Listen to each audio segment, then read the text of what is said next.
Bonjour à vous tous. Eh bien, on a une conférence aujourd'hui qui est extrêmement intéressante avec des différentes régions africaines avec donc l'AIRF, l'Association internationale des régions francophones. Et je vous présente Yvan de Dessus le Moustier. Yvan, bonjour. Bonjour. Donc Yvan, l'AIRF est une association qui a été créée il y a longtemps. C'est une association ancienne. L'Association internationale des régions francophones a été créée en 2002 par trois régions, la région Auvergne-Rhône-Alpes, la région Rabat-Salé-Kénitra au Maroc et la région de Tombouctou au Mali. Et alors, il y a combien de membres? Quel est l'objectif en fait de l'association en elle-même? Alors aujourd'hui, l'AIRF regroupe environ 180 membres qui sont systématiquement des collectivités territoriales. Le premier niveau décentralisé, donc le niveau en dessous de l'État. Nous avons majoritairement des régions, mais certains pays n'ont pas encore régionalisé intégralement leur territoire. Par exemple, la République du Congo, on a là-bas des départements, ainsi que le Sénégal, puisqu'on sait que Macky Sall en 2014 a supprimé les régions sénégalaise pour créer une quarantaine de départements. Donc les départements sénégalais sont également membres de l'AIRF. En tout cas, ils peuvent être membres de l'AIRF. Très bien.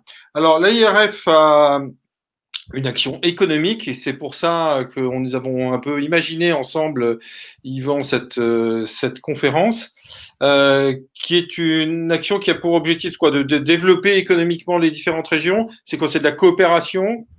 Alors, le volet économique a vraiment été mis en avant au sein de l'AIRF à partir, je dirais, de 2016, quand le président Laurent Wauquiez a pris les commandes de l'association en sa qualité de président de la région Auvergne-Rhône-Alpes. Il a souhaité vraiment impulser très fortement l'action économique de notre association avec, je dirais, deux priorités dans cette action. Tout d'abord, participer au développement économique des territoires qui constituent les collectivités membres de l'association. On a énormément de collectivités africaines, que ce soit sur le pourtour méditerranéen ou sur l'Afrique subsaharienne. Donc, il y a un enjeu fort de développement économique. Et le président Laurent Wauquiez a aussi voulu que très fortement on travaille dans la mise en relation des chefs d'entreprise de l'espace francophone avec les décideurs des collectivités territoriales. Puisque lorsqu'on parle de région, on sait que sur l'ensemble des pays de l'espace francophone, quand elles sont existantes, les régions ont la compétence du développement économique. Donc le souhait sur cet axe francophonie économique, non seulement c'était de développer les territoires sur le champ du développement économique, mais aussi de mettre en relation les chefs d'entreprise avec les décideurs, d'essayer de renforcer les courants d'affaires et de participer à un maximum d'opportunités de rencontres pour que les uns et les autres discutent en amont des projets, en amont des infrastructures pour développer le business dans l'espace francophone. Parfaite illustration aujourd'hui, Yvan, puisque un certain nombre de régions, de présidents de régions, on va les entendre, ont pitché sur des projets. Alors, comment c'était sélectionné et quelles sont les régions que l'on va écouter dans quelques minutes? Alors, c'est la troisième fois que l'AIRF est partenaire des rencontres Africa. On avait commencé en octobre 2017, je crois, en Côte d'Ivoire, à Abidjan, puis l'année dernière à Skirat, dans la région de Rabat. On a procédé de la même manière cette fois-ci. On a informé de ces rencontres. Alors, évidemment, au début, ça devait être en présentiel à Lyon, à l'occasion de notre Assemblée générale. Là, on le fait à distance. On a proposé aux chefs d'entreprise, aux présidents de région qui ont le souhait de rencontrer des chefs d'entreprise et qui ont des projets concrets, on leur a proposé de candidater et en regardant la diversité de leurs projets, mais aussi leur avancement dans l'idée même de leur projet, on a sélectionné 6 collectivités territoriales. Alors je crois elles sont 4 de Côte d'Ivoire, une du Burkina Faso, une du Sénégal, et elles ont chacune des projets très variés pour montrer aussi la diversité de l'action économique des territoires de l'espace francophone. On a là un très beau panel de toutes les initiatives de développement que portent ces collectivités. Alors, un exemple ou deux de ce que l'on va entendre dans quelques minutes. Alors, par exemple, on a le département de Podor qui a un projet très avancé d'électrification solaire de l'ensemble de ses lycées et collèges. Et on a aussi la région de San Pedro en Côte d'Ivoire qui a un énorme besoin de protection de ses berges par rapport à l'érosion côtière et la montée des eaux. La région de San Pedro, la ville de San Pedro, accueille le deuxième port en eau profonde de la Côte d'Ivoire, puisque Abidjan commence à être bien saturé. Le port de San Pedro se développe. Ils ont en plus un enjeu de développement touristique. Ils veulent aménager les berges pour lutter contre l'érosion côtière. Voilà, et ben, parfaite illustration de ce que l'on va entendre dans quelques minutes, puisque maintenant vous allez pouvoir écouter les pitchs des différents présidents de région qu'on a montés les uns derrière les autres. Alors, je voulais vous signaler quand même que l'AIRF est e-exposant et donc bien sûr aussi partenaire et sponsor des rencontres Africa. Donc, si vous êtes intéressé par certains des projets, vous pouvez les cliquer sur e-exposant AIRF et communiquer ou même avoir un rendez-vous avec Yvan, ses équipes, ou peut-être même directement avec le staff de ces différents présidents de région pour avoir plus de détails, pour voir comment vous pouvez faire des choses avec eux. Et voilà, ouais, maintenant il ne reste plus qu'à les écouter. Yvan, merci de cette présentation. Merci bien. Et puis maintenant, on n'a plus qu'à les écouter. Et je vous retrouve dans quelques instants après avoir entendu toutes ces présentations. Merci à vous tous.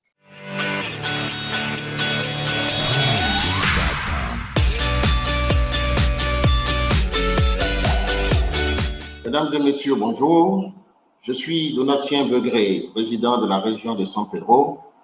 San Pedro est situé au sud-ouest de la Côte d'Ivoire. Ce matin, je me réjouis de parler avec vous, de partager une vision, celle de la région, avec vous. Il s'agit de vous parler de l'érosion côtière à Grand Bérébi. Avant de commencer, je voudrais vous dire que la vitesse de l'érosion est de 1 mètre à 3 mètres par an sur le littoral de San Pedro. Nous avons pour habitude de prendre pour référence les plages occidentales à cause de leur grande attraction touristique.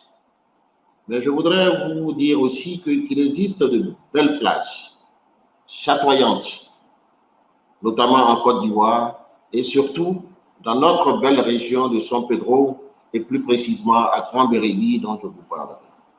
Grand Bérébi est une ville balnéaire située dans le sud-ouest de la Côte d'Ivoire et fait partie de la région de San Pedro. Elle est distante de 417 km d'Abidjan par la côtière et à mi-chemin entre Tabou et San Pedro, deux grands départements de notre région. Notre région comporte 2 départements, celle de Tabou et celle de Grand Bérébi.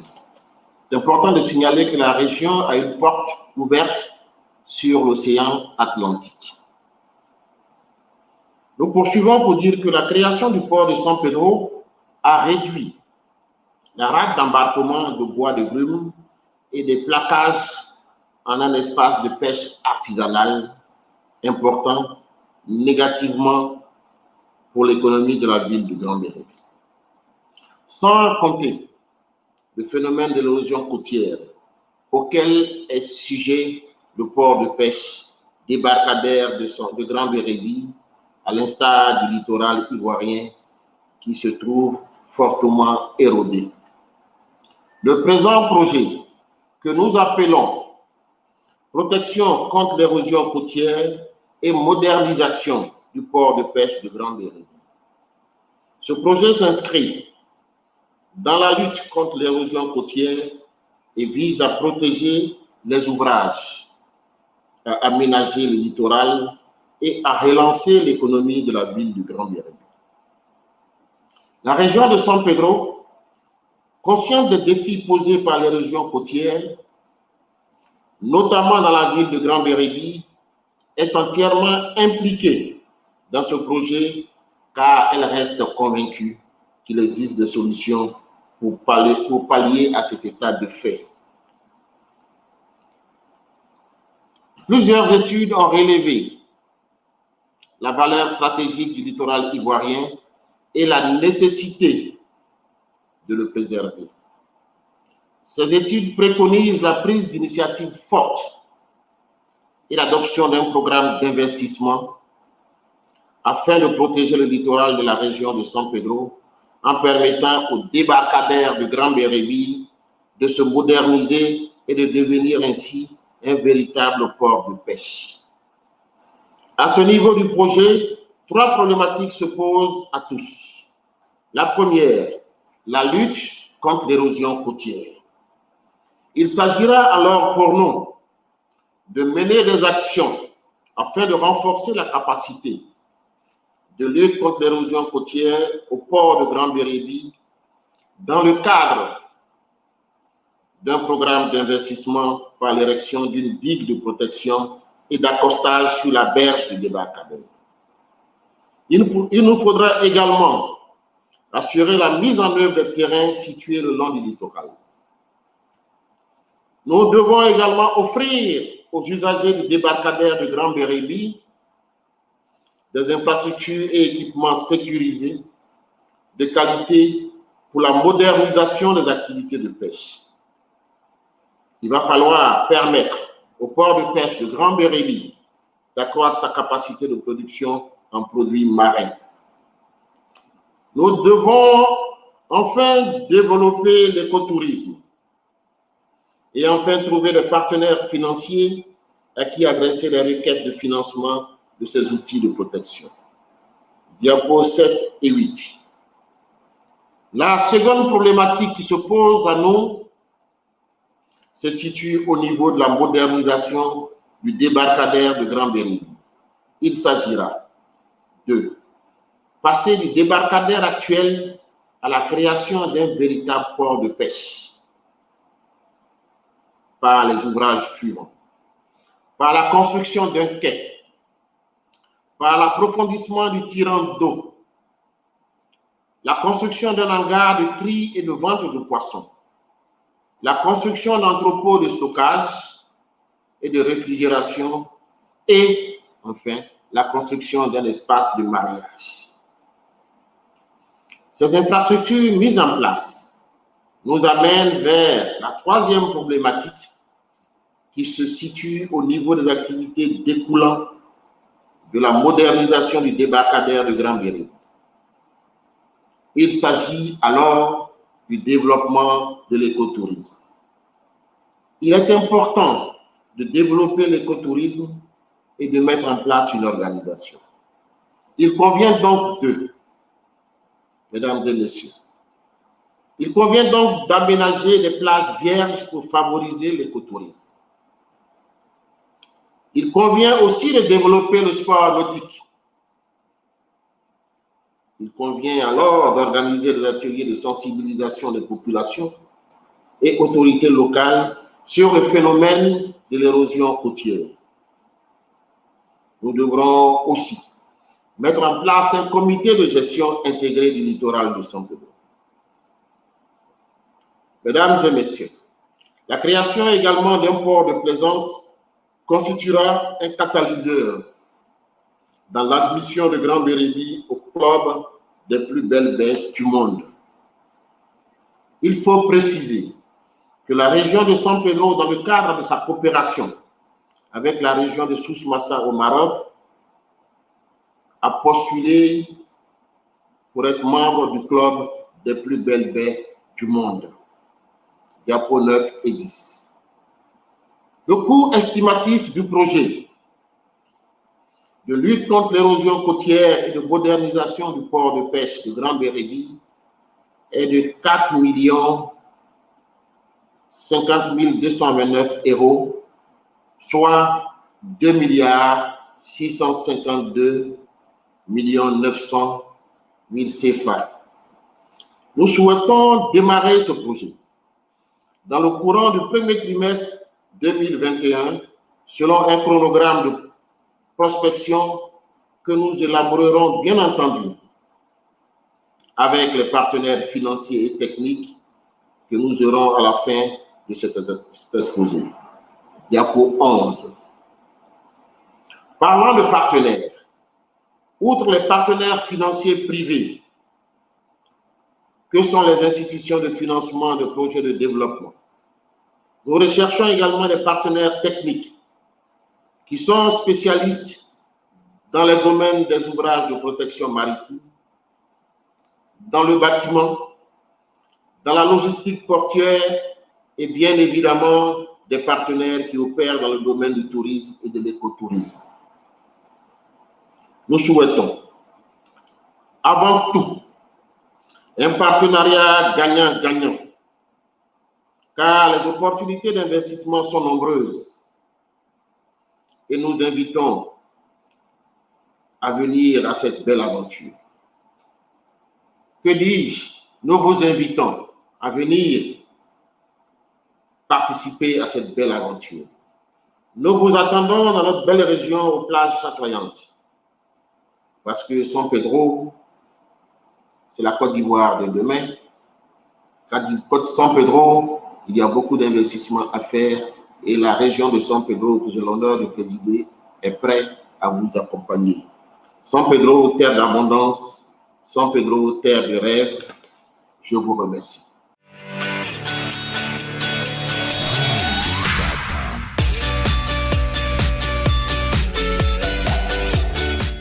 Bien, donc moi je suis Moussa Sow du département de Podor. Je suis le président de la commission du partenariat et je vais vous présenter un projet d'électrification des collèges et lycées.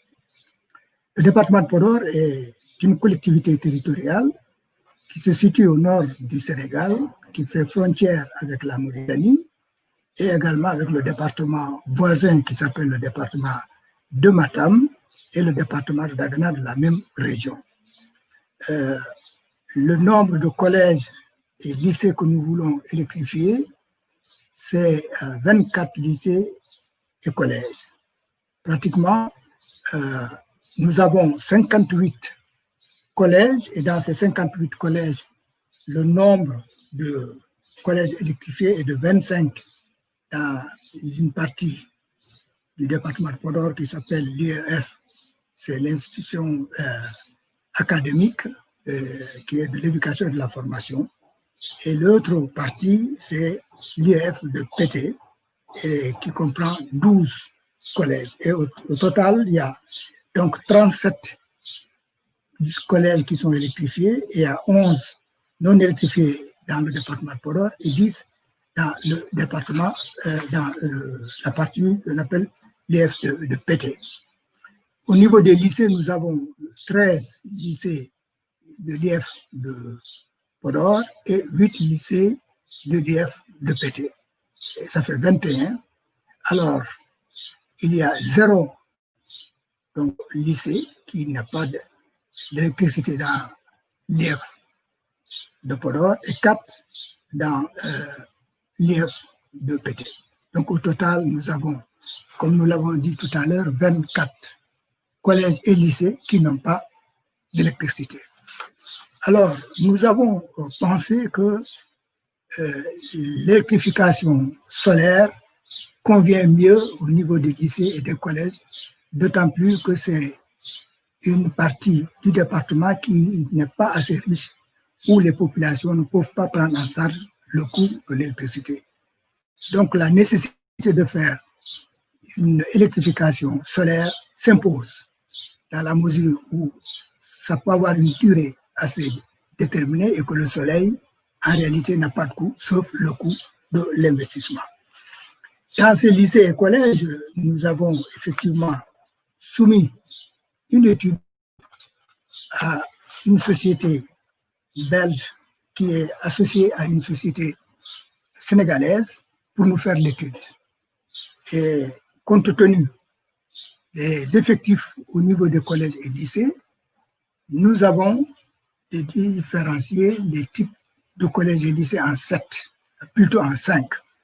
Le type 1, c'est le nombre d'élèves qui est inférieur à 100 élèves. Le type 2, c'est le nombre d'élèves qui est compris entre 100 et 200. Le type 3 est le nombre d'élèves compris entre 200 et 300. Ce qui fait que le type 4, c'est tout ce qui est supérieur à 300. Alors, dans ce cas, nous avons donné ces chiffres à la société dont je parlais, qui est une société de consultance, et qui a établi du point de vue technique qu'est-ce qu'il faut faire. Alors, nous avons été donc présenté ce projet et l'étude a été faite sur le terrain. Il y a eu tout un ensemble de type 1 qui vraiment donne une puissance du point de vue besoin de consommation. Nous avons 8302,4 kWh et nous avons du type 2 10 986, de type 3 13 744 et du type 4 21 120. Et tout ça prend en compte un certain nombre d'équipements, les lampes, les téléviseurs, les ventilateurs, les téléphones portables, les frigos, les photocopieurs, les ordinateurs et les imprimantes, qui sont des besoins essentiels pour l'éducation. Parce qu'on ne peut pas avoir une performance dans ce domaine-là si nous ne donnons pas l'encadrement des écoles, des performances qui permettent en tout cas de répondre aux besoins. Du point de vue panneaux, nous ne sommes pas spécialistes, mais l'étude a montré que le type de panneaux que j'appelle les panneaux silicium monocristallin, du fait de leur adaptation par rapport à la production à l'échelle, à une grande échelle, et ce qui donne une stabilité de la production et qui a une durée de vie de 25 à 30 ans, ce qui nous paraît quand même assez intéressant. Et le panneau, je les ai présentés au niveau du projet qu'on a trouvé au niveau qu'on a envoyé au niveau de l'ARF.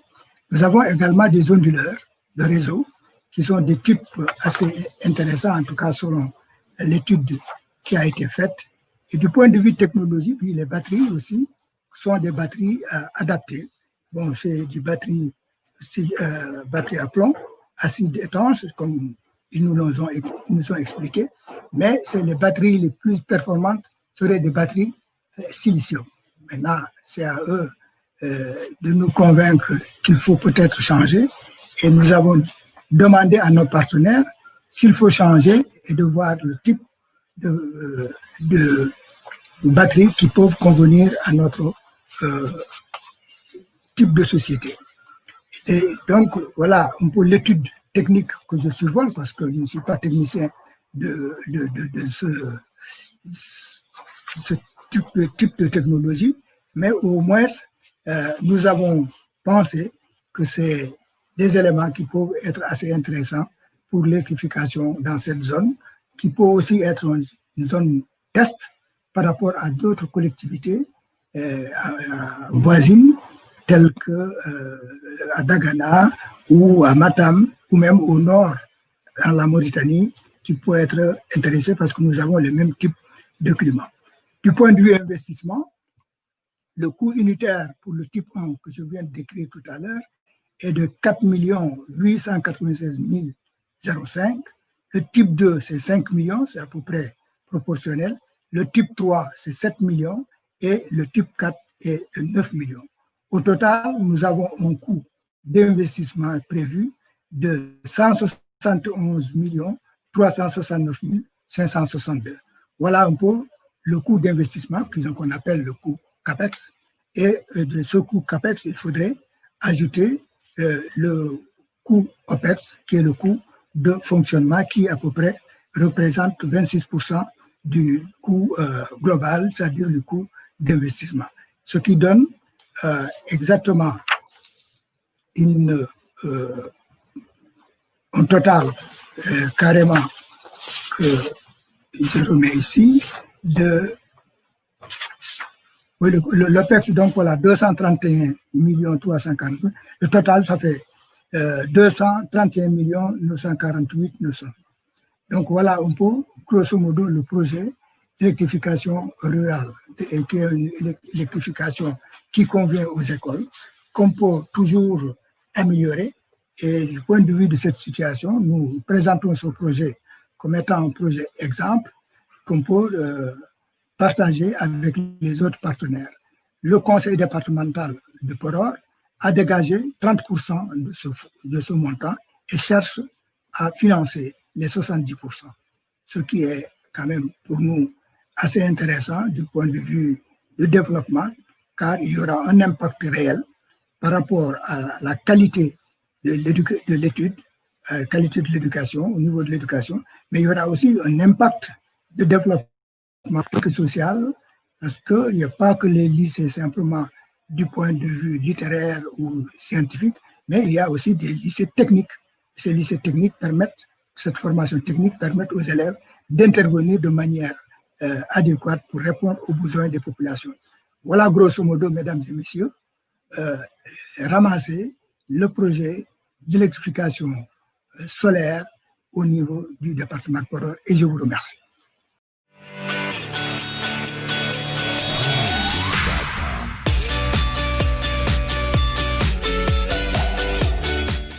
J'ai le plaisir de vous présenter un projet concernant la création d'un parc animalier et botanique dans la région du Kabadougou. J'espère que vous avez l'occasion, ou encore que vous aurez l'occasion de visiter cet espace sur la planète qui présente des avantages énormes, qui s'appelle la région du Kabadougou. Et ce projet a des atouts en termes c'est un projet innovant par sa biodiversité, par son intérêt touristique, avec des intérêts socio-économiques.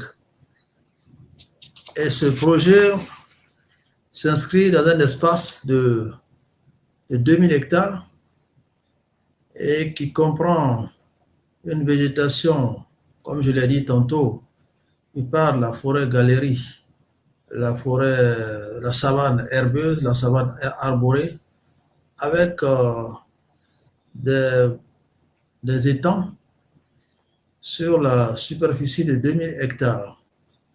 C'est un projet qui non seulement préserve des espèces spécifiques, mais qui veut également faunistique et au niveau floristique. C'est une vaste zone de forêt. Cet ensemble donc est arrosé par une pluviométrie qui est en moyenne autour de 1600 mm annuellement. Et cette pluviométrie est régulièrement répartie. Alors, ce projet a l'avantage de respecter ou de mettre en œuvre deux éléments clés des objectifs de développement durable. L'ODD 13 et le DD 15. Le DD 13 parle de lutte contre le changement climatique. L'objectif de développement durable 15 parle de la protection de la faune et de la flore. Et l'objectif que nous réservons en termes spécifiques, c'est de créer une réserve naturelle d'une superficie de 2000 hectares pour y développer la résilience des écosystèmes terrestres et la biodiversité, contribuer à la réduction durable de la pauvreté et stimuler la croissance économique par le développement des activités touristiques. Notre région a l'avantage de présenter des aspects, des valeurs touristiques. Nous parlerons du mont Denguélé. Le mont Denguélé qui est une colline symbolique qui symbolise pratiquement tout le département, qui symbolise la région ainsi que le district par une montagne sacrée par la forme, sacrée également par l'histoire et qui a connu des merveilles au niveau de la région. Ensuite, il y a également le Kabadougou lui-même, qui tire son nom d'un chef redoutable, mais également grand négociateur de la région, qui s'appelle Wakaba Touré, qui est symbolisé par une statue près de sa tombe. Donc la tombe de Wakaba Touré, le fondateur du Kabadougou, était un point d'attraction. René Caillé, l'un des explorateurs les plus anciens, sinon même l'un des premiers explorateurs en Côte d'Ivoire, en même temps que Benjer, mais surtout le premier explorateur dans la région du Kabadougou, a séjourné dans une ville que nous appelons Tiémé. Il y a été malade pendant près de 3 mois. Il a été soigné par une dame dont la case est encore présente. Je ne parlerai pas des cellules sacrées, des collines sacrées, également des espaces de verdure énormes qui donnent à rêver. Je voulais donc, ce projet qui est piloté par le Conseil régional du Kabadougou est chiffré en l'ordre de 5 milliards de francs CFA, soit à peu près 8 500 000 dollars US ou 7 600 000 euros plutôt. Ce projet a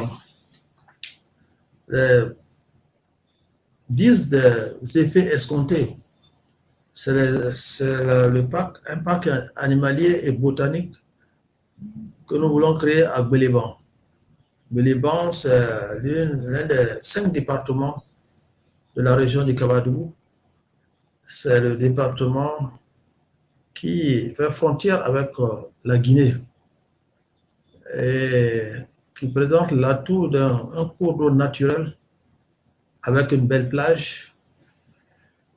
Et c'est le symbole de l'intégration sous-régionale, car un pont y a été construit il y a 5 ans et qui a facilité les échanges, accéléré les échanges entre la Guinée et la Côte d'Ivoire. Alors, on met en place également un système à travers ce projet. Nous avons un système de communication et d'information qui est mis en place et qui permet d'alimenter la réflexion sur la réalisation de la politique de préservation de l'environnement, de gestion durable des écosystèmes et de la biodiversité au plan social. La promotion du parc en tant qu'espace de sensibilisation et d'éducation relative à l'environnement et sa mise à disposition au grand public sera effectif. Et l'accroissement et la diversification des opportunités d'emploi des jeunes hommes et des jeunes femmes.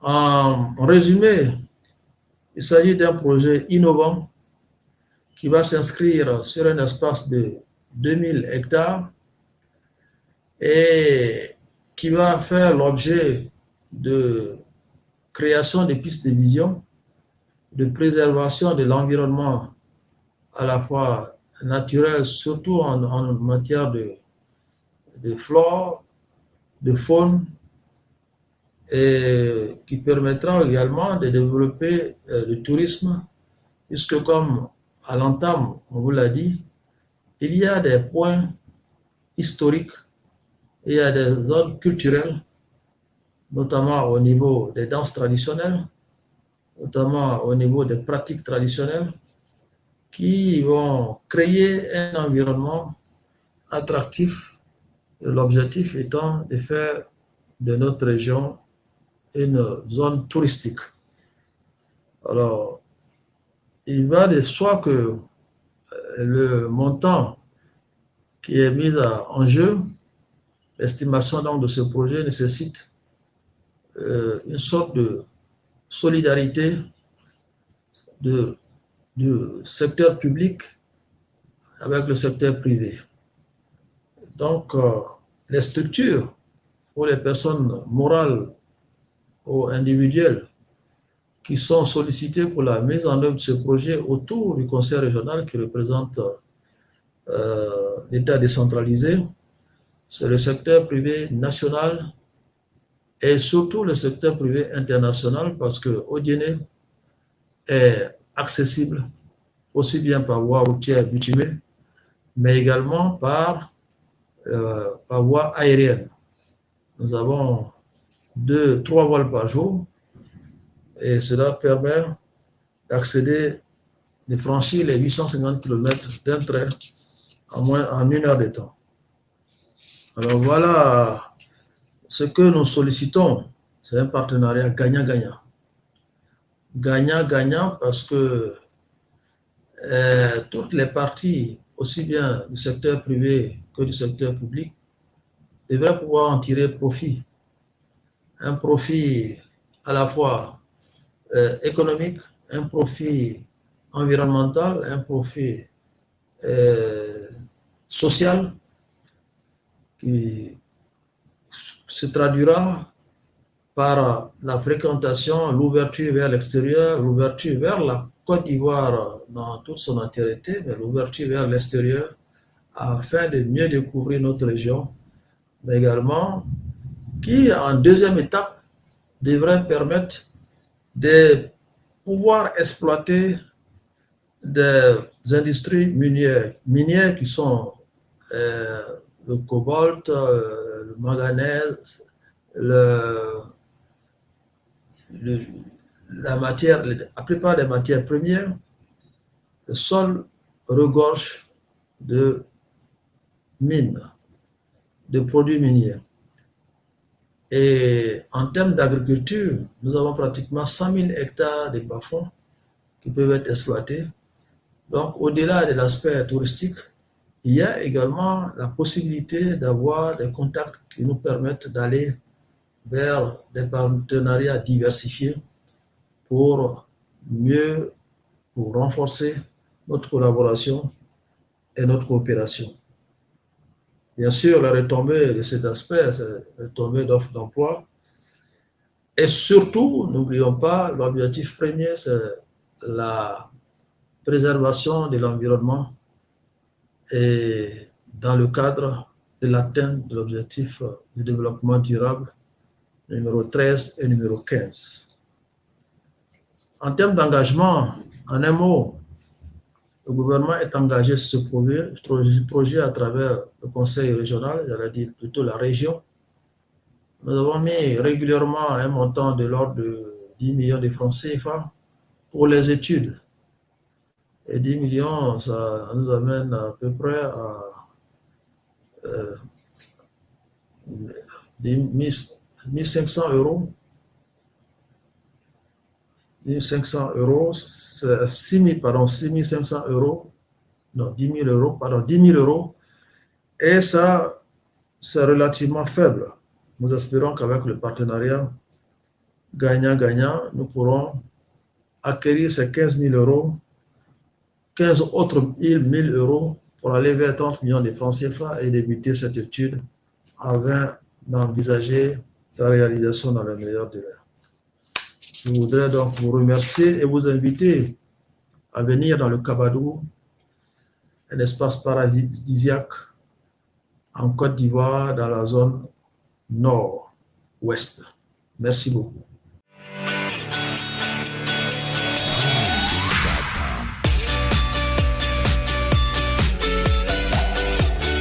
Je suis Yeboué Kwame Pascal, président de la région du Bélier en Côte d'Ivoire. La région du Bélier fait partie des 31 régions que compte la Côte d'Ivoire. La région a une population estimée à 400 000 personnes aujourd'hui, avec une prédominance au niveau des femmes, 50,24%. La superficie de la région est de l'ordre de 6 900 km². Le chef-lieu de la région est Toumoudi, situé à près de 200 km de Abidjan, la capitale économique, et à 30 km de la capitale politique et administrative, qui est Yamoussoukro. La région de Bélier, administrativement, compte 4 départements et 6 communes, avec 15 sous-préfectures. L'autoroute qui part d'Abidjan traverse de part en part la région du Bélier, ce qui permet un accès facile à notre région. C'est une région très propice à l'agriculture. Naguère, elle faisait partie de ce qu'on appelait la boucle du cacao, la boucle du café, la région la plus grande productrice de café et de cacao. Aujourd'hui, ces cultures pérennes existent, mais il y a aussi beaucoup de cultures vivrières. La déforestation due à la création de ces grandes plantations de café et cacao a créé beaucoup de problèmes de nuisance au niveau climatique. Et aujourd'hui, la déforestation est accentuée par la production de charbon de bois pour les ménages et la production de bois de chauffe également pour les ménages. À cela s'ajoute le traitement et la prolifération des déchets ménagers non traités convenablement, non collectés ou collectés et amassés dans des dépôts sauvages.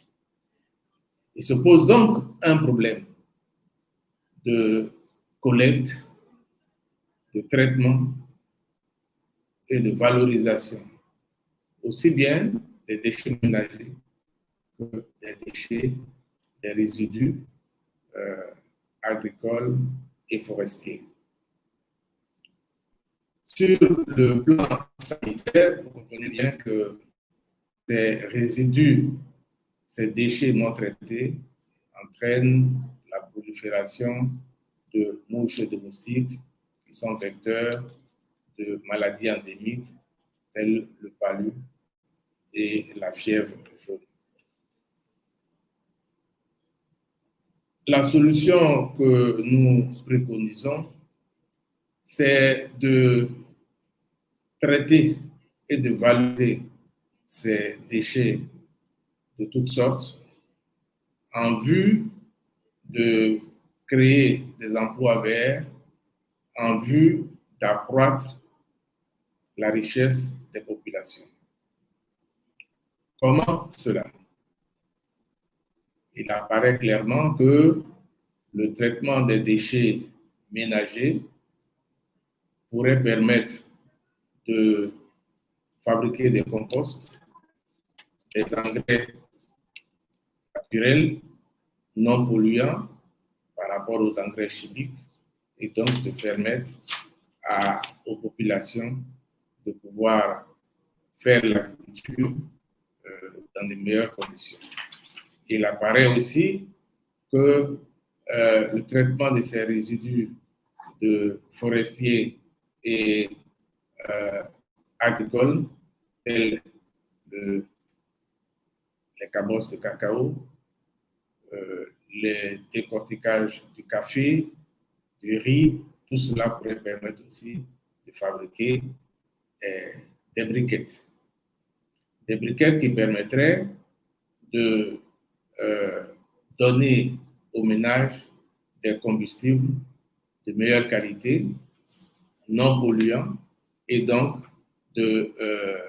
en quelque sorte, de réduire la déforestation et donc de lutter efficacement contre le changement climatique induit par la déforestation accélérée. La solution que nous proposons donc, c'est la fabrication, le traitement de ces ordures, le traitement de ces déchets en vue du compost comme fumure, en vue des briquettes à forte teneur d'énergie, en vue de créer des emplois verts pour la région, en vue d'améliorer l'environnement. L'impact de ce projet au plan économique, vous voyez bien que les déchets domestiques et les résidus agricoles sont valorisés en produisant du biogaz, des briquettes pour remplacer le charbon de bois et pour améliorer la cuisson. Or, l'exploitation aujourd'hui du charbon de bois accélère la déforestation et détruit le sol, puisque là où on a produit le charbon de bois, le sol est impropre à la culture pendant de nombreuses années. Nous avons estimé que ce projet, s'il était mis en valeur, permettrait de créer environ 500 emplois verts pour les jeunes et les femmes. Sur le plan social, cela va améliorer les conditions de vie, cela va assainir l'environnement. Et il est nécessaire, nous sommes à la recherche de partenaires pour collecter et traiter ces déchets et ensuite parvenir à créer un pôle de développement à partir de cette industrie que nous pourrons mettre en place. Au niveau de notre localité, il y a des atouts. Les atouts sont lesquels? Il y a sur le plan agricole, la production de cacao est de l'ordre de 8 000 tonnes par an, du café de 2 000 tonnes par an, du palmier à huile et de la nargane. Les cultures vivrières existent en grand nombre et la production des déchets ménagers est estimée à 320 tonnes par jour dans la région. La région est dotée d'infrastructures de base pour assurer la sécurité et la protection des personnes et des biens, avec des casernes de sapeurs-pompiers, avec l'électricité qui existe en abondance et la télécommunication avec le réseau 4G. Il y a aussi que la région pourrait offrir aux partenaires qui accepteraient d'investir dans ce domaine des espaces de façon gratuite afin de pouvoir établir l'industrie nécessaire. Nous avons noté aussi que le code d'investissement est favorable à notre région de Toumoudi et donc des avantages au niveau étatique pourraient être accordés à cette industrie qui pourrait s'installer. Notre atout aussi, c'est encore des partenaires techniques et financiers que nous avons. Nos partenaires techniques sont à cet instant, à l'heure actuelle, la région Auvergne-Rhône-Alpes, qui est notre partenaire privilégié. Nous avons aussi au niveau de la région un partenaire dans l'institution, le PNUD, avec qui nous avons 2 projets en cours qui sont financés par le PNUD. Il s'agit de la restauration du couvert forestier et du plan d'élaboration d'un plan climat territorial. Il y a aussi qu'au niveau de montrer l'efficacité de la région, nous avons lutté efficacement contre le Covid et à ce jour, nous n'avons pas de cas constatés au niveau de notre région. Cette entreprise, ce projet pourrait se réaliser sur environ 3 ans et nous estimons qu'un investissement de l'ordre de 1 068 000 € pourrait être nécessaire pour réaliser cet investissement. Bien entendu, il faudrait que très rapidement, il y ait dans le phasage, il faut qu'il y ait des études de faisabilité qui puissent venir conforter ce projet. Nous lançons donc un appel à tous nos partenaires et aux entreprises qui sont les bienvenus dans la région du Bélier pour mettre en place ce que nous recherchons, savoir la gestion, le traitement des résidus ménagers et des résidus agricoles et forestiers en vue d'aller vers la production de compost, d'engrais, en vue de créer des emplois verts, environ 500 emplois verts estimés pour les jeunes et en vue d'assainir aussi par ricochet l'environnement. Et donc, les parties prenantes sont bien entendu le Conseil régional du Bélier, les mairies et les institutions au niveau étatique telles que le ministère de l'Environnement, des Eaux et Forêts et bien entendu les bénéficiaires, les populations. Les partenaires privés sont bien entendu attendus et voilà ce projet que nous estimons que des partenaires pourraient être intéressés et nous souhaitons que vous soyez intéressés pour qu'ensemble, nous luttions contre ces déchets, pour qu'ensemble, nous parvenions à assainir l'environnement, pour qu'ensemble, avec ce projet, nous amorcions le développement de la région de Bélier. Je compte sur vous. Je vous remercie. Nous vous attendons.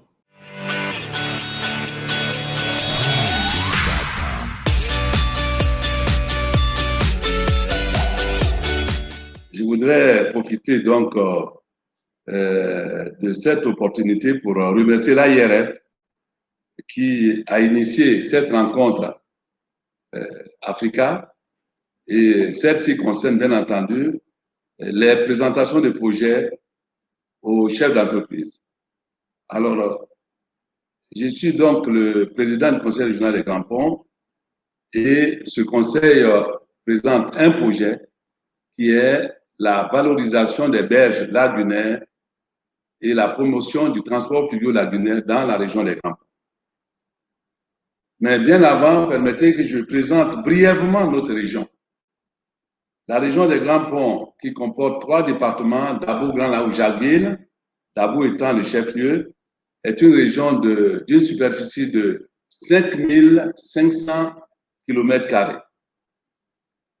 Elle est peuplée d'environ 450 000 habitants, prioritairement des autochtones et également des allochtones. C'est donc une région cosmopolite qui a connu des migrations. C'est une terre d'accueil, bien entendu. Cette région est à proximité de la capitale économique, qui est Abidjan, à 14 km du chef-lieu, donc de Dabou. La région est limitée au sud par l'océan Atlantique ou le courant de Guinée et la lagune Ébrié. À l'est, donc, par le district autonome d'Abidjan, au nord par la région de l'Ambi-Tiassa et à l'ouest par les régions de l'Odibois et du Bokle. Cette région bénéficie d'un climat sud-équatorial avec 4 saisons, 2 saisons sèches et 2 saisons de pluie. Il existe un cordon littoral qui est fait essentiellement d'une façade maritime et puis de nombreuses berges lagunaires, avec bien entendu des mangroves. La région est arrosée, sinon traversée par des eaux continentales, notamment le fleuve Bandama, avec ses affluents, et bordée, n'est-ce pas, donc, du courant de Guinée et de la lagune Ébrié. Alors, le projet que nous présentons va dans le sens de notre vision. La vision de ce conseil régional des Grands Ponts, c'est faire de cette région une région prospère et paisible, solidaire et accueillante. Et c'est une région également que nous voulons voir être une région de référence. Alors, l'essentiel du projet, d'abord, quand on situe le projet dans le contexte et pour la justification, vous savez que c'est une région qui est riche du fait de la forêt, de la savane, des bas-fonds, des eaux, comme je viens de les citer, et notamment les berges lagunaires qui posent quand même un certain nombre de problèmes. Ces berges sont régulièrement agressées par les hommes. Il s'agit de pollution provenant des ordures ménagères, notamment des eaux vannes et des eaux usées. Il y a aussi le phénomène de défécation à l'air libre par les populations, avec des risques de maladies liées à l'eau. Il y a la pollution par les résidus, sinon les restes de noix de coco, mais également les résidus de pesticides, du fait des engrais utilisés pour les plantations industrielles, mais également des pesticides qui sont les organochlorés et les organophosphorés, utilisés de façon illicite et de façon régulière par les populations pour la pêche. Les berges font l'objet d'agressions du fait de la destruction des mangroves, de l'utilisation aussi, utilisation intempestive des pesticides, comme je l'ai dit tantôt, la surexploitation des alevins, puisque ces alevins doivent rester pour produire du poisson véritablement, et puis l'installation anarchique des pêcheurs au niveau donc de la bordure donc des côtes et des berges sous forme de villages lacustres avec tous les problèmes liés à cela. Et puis il faut dire aussi qu'il y a quand même une exploitation, n'est-ce pas, donc de nombreuses ressources liées donc au plan d'eau, mais également aussi à ces berges lagunaires. Alors le problème fondamental, c'est que c'est une région à près de 70% de jeunes. Les jeunes, le plus souvent, sont oisifs, ne travaillent pas. Et subissent l'effet de l'exode rural, donc ils vont aller des zones rurales vers les zones urbaines, notamment dans la capitale économique qui est proche de notre région, et d'autres qui peuvent aussi, n'est-ce pas, donc, avoir envie de migrer vers l'Europe. C'est tout cela que nous voulons éviter en choisissant ce projet qui est quand même un projet Princeps. C'est un projet qui est porteur, qui est innovant, qui est structurant et qui peut amener un mieux-être, sinon un bien-être vis-à-vis des populations. Donc, ce projet est important pour nous parce que le but, c'est de contribuer donc à la réduction de la pauvreté par le développement de l'économie bleue dans la région. L'économie bleue étant donc, bien entendu, l'ensemble des activités liées à l'eau, puisque notre région est arrosée d'eau, traversée d'eau et bordée d'eau. Et puis, l'objectif général, c'est valoriser donc ces berges lagunaires et promouvoir, n'est-ce pas, donc le transport fluvio-lagunaire au niveau de la région et donner des emplois, bien entendu, aux jeunes. Les objectifs spécifiques, c'est d'abord aménager les berges lagunaires, premièrement. Deuxièmement, réaliser des activités fluvio-lagunaires. Ensuite, mettre en place des outils, sinon des dispositifs de transport et de circuits touristiques par voie fluvio-lagunaire. Renforcer les capacités des acteurs, c'est-à-dire des exploitants, par rapport aux ressources aquatiques. Et ces exploitants sont bien entendu les jeunes, les femmes et peut-être même des minorités de la société. Et puis, améliorer les conditions de vie de ces jeunes et de ces femmes par l'apport d'emplois et, bien entendu, en utilisant une source durable de revenus qui puisse leur permettre de se prendre en charge. Et puis, enfin, sensibiliser et former les jeunes et les femmes et même les minorités aux actions de préservation des berges lagunaires et aux métiers de transport fluvio-lagunaire.